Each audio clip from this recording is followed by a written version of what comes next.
इस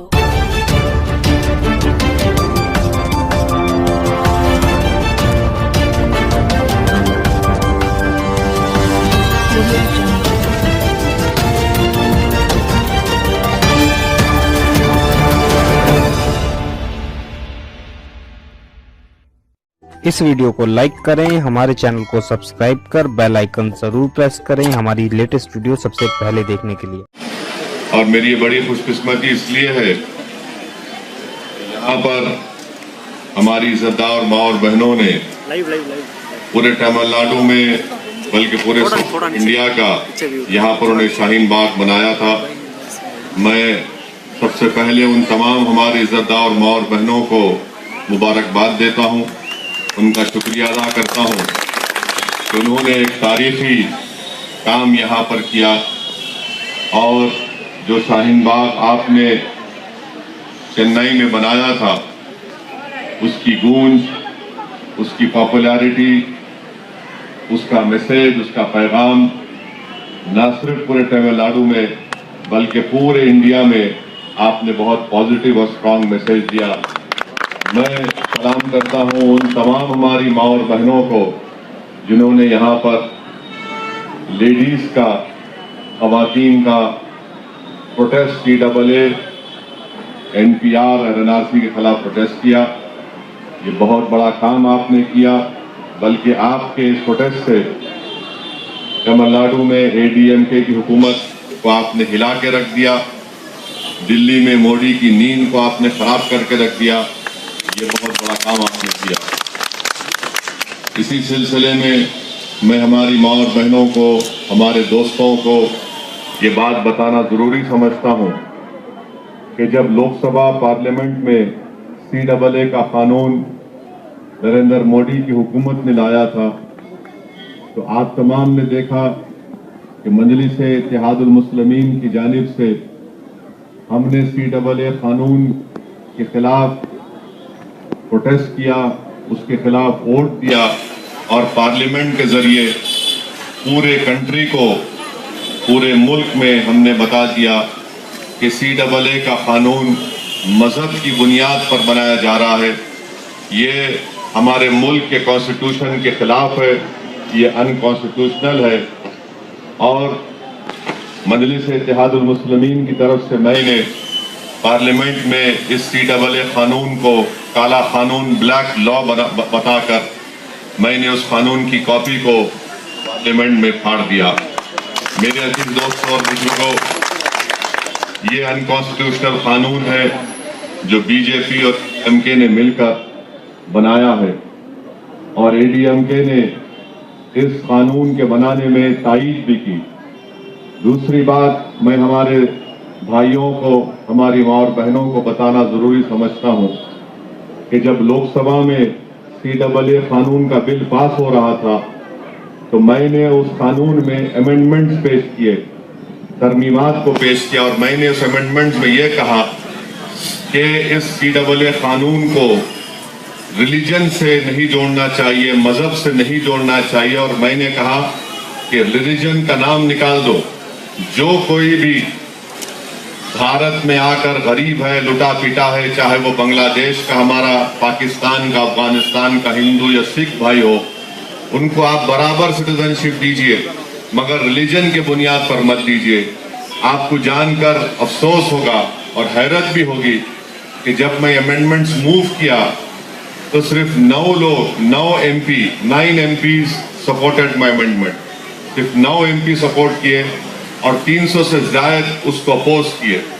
और 9 MPs में DMK का एक MP भी मेरे अमेंडमेंट की तायीद नहीं किया, एक भी MP ने।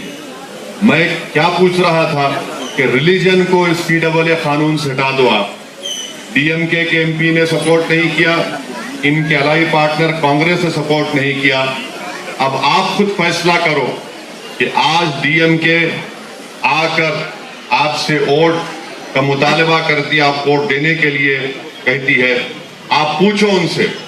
असदुद्दीन ओवैसी हमारे इलाके में आए थे यहाँ पर, उन्होंने आकर यह बात कही, आपने उनके अमेंडमेंट का क्यों साथ नहीं दिया।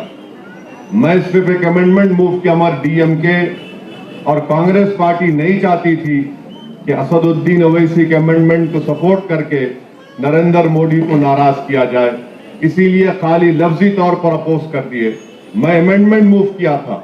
आप अगर सच्चे थे, अगर आप में इंटेलेक्चुअल ऑनेस्टी थी, अगर आप में कमिटमेंट था, तो आप मेरे उस अमेंडमेंट को सपोर्ट करना था।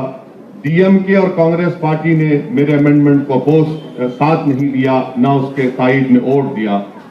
ये बात आपको समझना बेहद जरूरी है।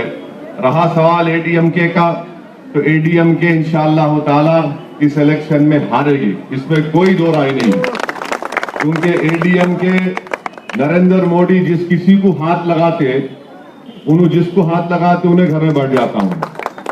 तो ईपीएस और ओपीएस दोनों इंशाअल्लाह ताला अपने घर में आराम से बैठ के छुट्टी मनाएंगे।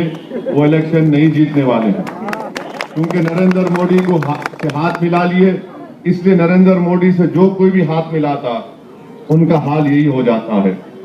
तीसरी बात यह है कि एडबलएमके पर जिसके साथ हमारी पार्टी ने अलायंस किया है, हमने टीटी दिनाकरन साहब के साथ अलायंस किया है। और क्यों किया मैं बताता हूं आपको। बहुत से लोग अभी हमारे स्टूडियो के दोस्त एक बात बता रहे थे, मैं आप पे बात बताना जरूरी समझता हूं कि डीएमके में जितनी मुस्लिम लीडरशिप है वो कोई काम की नहीं है, बेनाम की लीडरशिप है।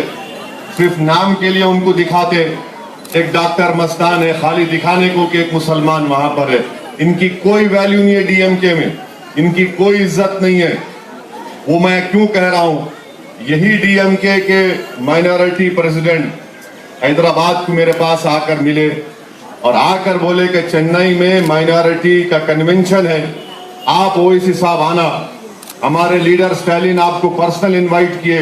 मैं उनको बार बार बोल रहा था कि आप मेरे घर को आए, आपका शुक्रिया, मगर मैं आपको नहीं बुलाया। बोले नहीं आप आओ, हमारे से अलायंस भी आप करेंगे, आप चेन्नई की मीटिंग में आके हमारे लीडर के बाजू बैठना। मेरा यूपी में, उत्तर प्रदेश में मेरा एक पहले से फिक्स प्रोग्राम था, कैंसिल कराए, ना सिर्फ कैंसिल कराए बल्कि उन्होंने एक वर्ल्ड रिनाउंड लीवर डॉक्टर से मेरे को बात भी कराए, उनका नाम नहीं बोलना चाह रहा हूं मैं, उन्होंने मेरे को मुबारकबाद दिए। ये डॉक्टर साहब हैदराबाद से चेन्नई गए और 2 घंटे के अंदर डिनाई कर दिए कि मैं उस हिसाब से मिला ही नहीं, कोई बात ही नहीं करा। ये इनका धोखा है। अगर आपके मैं घर को आके बैठता हूं, आपके घर से जाकर बात करता हूं, तो आप मेहमान का इस्तकबाल करते, मगर आप ये उम्मीद नहीं करते कि आपका मेहमान जाकर आपकी बेइज्जती करे बाहर। ये काम डीएमके के लीडरशिप ने किया कि मेरे घर को आकर मुझे दावत देकर झूठ बोलकर हमारी बेइज्जती की।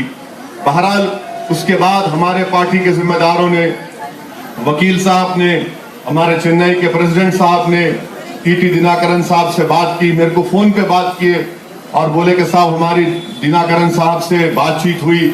मैं उनसे सिर्फ एक ही सवाल करा कि क्या दिनाकरन साहब आपसे इज्जत से पेश आएंगे? तो बोले साहब बहुत इज्जत दी हमारे को, मिला अलायंस करो उनसे। इसीलिए हम उनसे अलायंस किए और मैं आपको बता रहा हूं कि इंशाअल्लाह ताला एडबलएमके टीटी दिनाकरन साहब नरेंद्र मोदी के खरीद का, नरेंद्र मोदी का साया भी उन पर नहीं पड़ेगा, इंशाअल्लाह ताला नहीं पड़ेगा। और टीटी दिनाकरन साहब को अपनी पार्टी चलाने का है। टीटी दिनाकरन साहब जानते हैं कि ईपीएस और ओपीएस तो इंशाअल्लाह ताला क्लीन बोल्ड होने वाले हैं। तमिलनाडु की आवाम उनको घर में बिठाने वाली है, वो इलेक्शन हारने वाले हैं। तमिलनाडु की पॉलिटिक्स में अगर कोई इमर्जिंग पॉलिटिकल स्टार है तो उसका नाम टीटी दिनाकरन है। और हमारा टीटी दिनाकरन से ये जो इत्तेहाद हुआ है, ये जो रिलेशनशिप पैदा हुआ है, इंशाअल्लाह ताला ये सिर्फ इलेक्शन की हद तक नहीं, इलेक्शन के बाद भी कंटिन्यू रहेगा इंशाअल्लाह ताला। तो मेरी आप तमाम से गुजारिश है कि आप 6 अप्रैल के दिन जो हमारे यहाँ पर एडबलएमके के कैंडिडेट हैं, सीटी रामाजन साहब से अच्छे आदमी है, इनको मौका दीजिए। आपके महल्ले में हमें अभी देखा एक पानी का टैंकर भी गया यहाँ से, पीने का पानी 5 साल में नहीं मिला आपको। क्या बताइए आप, ये बेसिक नेसेसिटी है। चेन्नई जैसे शहर में जो पूरे इंडिया का रिनाउंड सिटी है, हमारा ग्रोथ सेंटर है, अगर यहाँ पर इस इलाके में पानी का टैंकर जाकर आपको पानी पहुंचा रहा है, अभी समर शुरू नहीं हुआ, गर्मा नहीं शुरू हुआ, नहीं मालूम गर्मा में क्या हाल होता होगा। ये बेसिक नेसेसिटीज के प्रॉब्लम्स भी आपके हैं, इसलिए जरूरी है कि आप अपना वोट देख समझ कर डालिए, एक अच्छे आदमी को वोट दीजिए जो हमारे दिनाकरन साहब के पार्टी के हैं। और हमारे इस अलायंस में हमारे साथ जनाब डॉक्टर डी गणेशन जो तमिलनाडु फॉरवर्ड ब्लॉक के हैं, कैप्टन विजयकांत की पार्टी डीएमडी के भी है, और दूसरे बहुत से पॉलिटिकल पार्टीज मिलकर हम इस इलेक्शन में हिस्सा ले रहे हैं। मेरी आप तमाम लोगों से, आप तमाम अहलियान महल्ला से, जहां तक मेरी आवाज सोशल मीडिया के जरिए या किसी के जरिए पहुंच रही है, मेरी आपसे गुजारिश है कि आप हमारे लिए दुआ भी करिए और अपने वोट से इस पार्टी को कामयाब करिए। शुक्रिया। वाखिर दावान अल्हम्दुलिल्लाहि रब्बिल आलमीन।